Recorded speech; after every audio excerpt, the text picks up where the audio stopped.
So ayan, ito na yung result ng ating Keraban. So as you can see, napakaganda, napaka-shiny, walang damage. Hindi natin to plinansya, tinuyo lang natin. So look, na-straight talaga yung kanyang hair. Hello mga kasalon. So today ay bumalik yung aking regular client for Keraban. So kineraban ko siya 1 year ago. So ngayon bumalik na naman siya para magpa-Keraban. So ito yung buhok niya ay galing sa bleach and then light yung buhok niya and then dinarken niya ulit. Kaya ganyan na ulit yung kanyang hair. So ito yung kanyang before.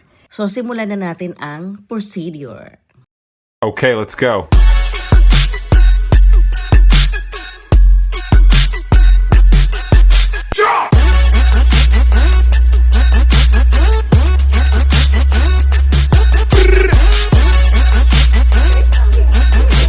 Okay, let's go.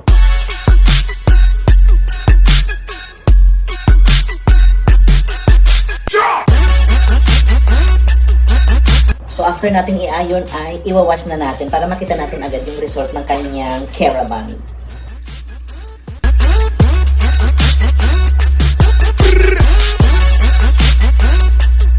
So ngayon, i-dry lang natin yung hair niya 100% para makita natin yung result talaga ng Keraban.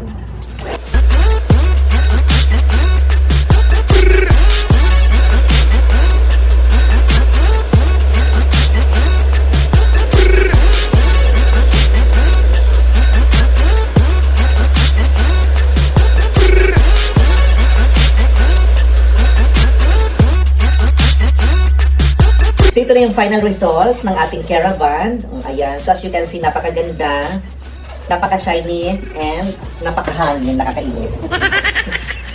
So ayan, ito na yung result ng ating Keraban. So as you can see, napakaganda, napaka-shiny, walang damage. Hindi natin to plinansya, tinuyo lang natin. So look, na-straight talaga yung kanyang hair. Take note ha, yung history ng buhok niya is galing sa bleach. And then tinong down niya ulit, dinarken niya. So nakita niyo naman yung result kanina. So now, ito na yung hair niya. Healthy na siya ulit.